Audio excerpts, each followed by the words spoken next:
Never fear, Cindersh is here. And today I have a super nugget video for you. This is based off of episode 72. So if you have not seen episode 72 yet, know there will be spoilers in this video. So if you don't want to get those spoilers yet, this is a time to leave the video, come back, watch it later. Alright, so our key piece of information for this video has to do with the explanations given about Hit's techniques, his time skip, and his new technique he uses, which doesn't really get named, but basically makes it so that he's untouchable, invincible for a few moments of time. Now, the explanation we get is basically that Hit can create alternate dimensions, temporary separate dimension around himself. And we saw in episode 71 he actually can incorporate other people into that dimension. So he incorporates the gangster boss and is able to talk to the gangster boss inside of his dimension he created, while everyone else has no idea what's going on because they're almost outside of time. So Hit's time skip is not a true time skip. He doesn't skip over time. He does kind of skip over the time. He exists temporarily outside of time, so that time passes a little bit differently inside of his dimension than it does in the real world.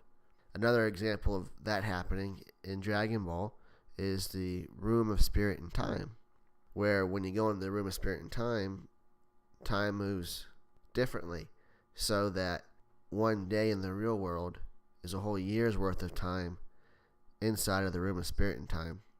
We get a couple other examples of these temporary dimensions. We can also call them pocket universes, bubble universes.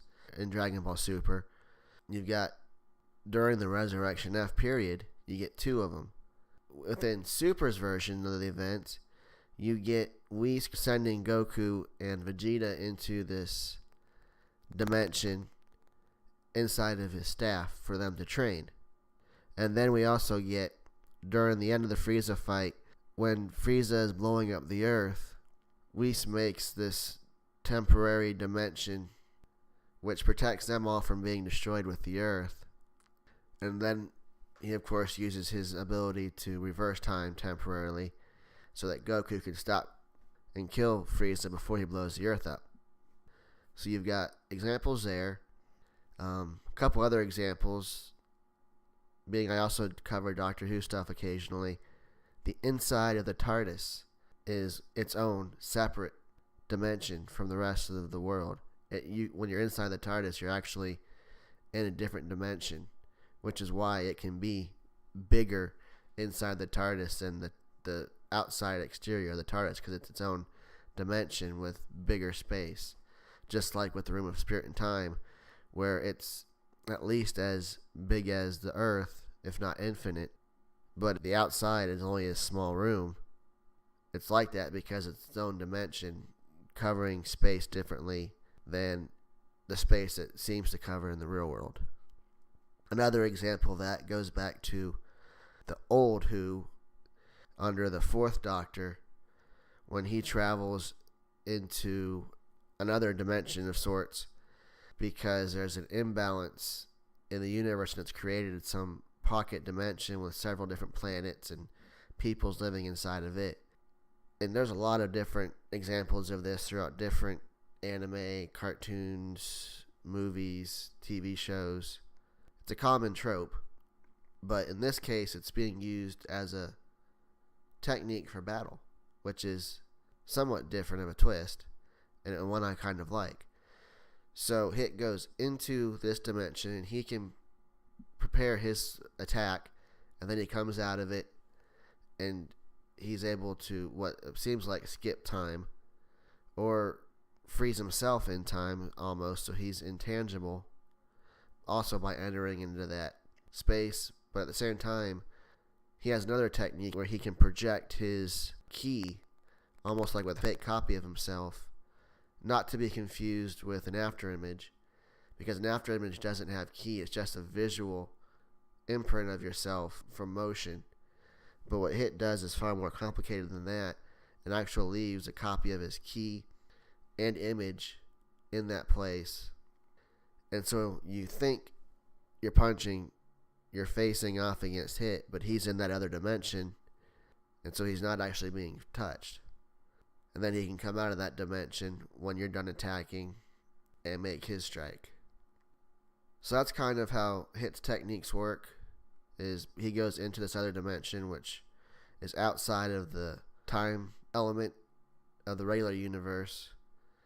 And so by doing so, by going in and out of it very briefly, he's able to skip time. He's able to not be the actual physical target you think you're attacking. And we see that with Goku, but Goku, maybe not fully understanding it, sort of gets an idea of how to combat the technique at any rate throughout the episode of Dragon Ball Super 72. Hopefully that kind of helps you understand what HIT is doing, how his technique works. Gives you an idea in reference to a few other examples of similar events, similar objects that do the same thing. If you have any other questions to help you to describe and understand this technique better, feel free to post a comment. Hope you'll like the video. Hope you'll check out my other content. This is Super Saiyan 7 Cindersh, and I will be back with more content in the near future. Thank you for watching. Dragon Ball, Dragon Ball Z, Dragon Ball GT, Dragon Ball Super are property of Funimation, Viz TV, Fuji TV, Toei Animation, and Dragon Ball Z Abridged is the property of Team 4-Star. Of course, all of it, the initial creator for them was Akira Toriyama. Please check out their content.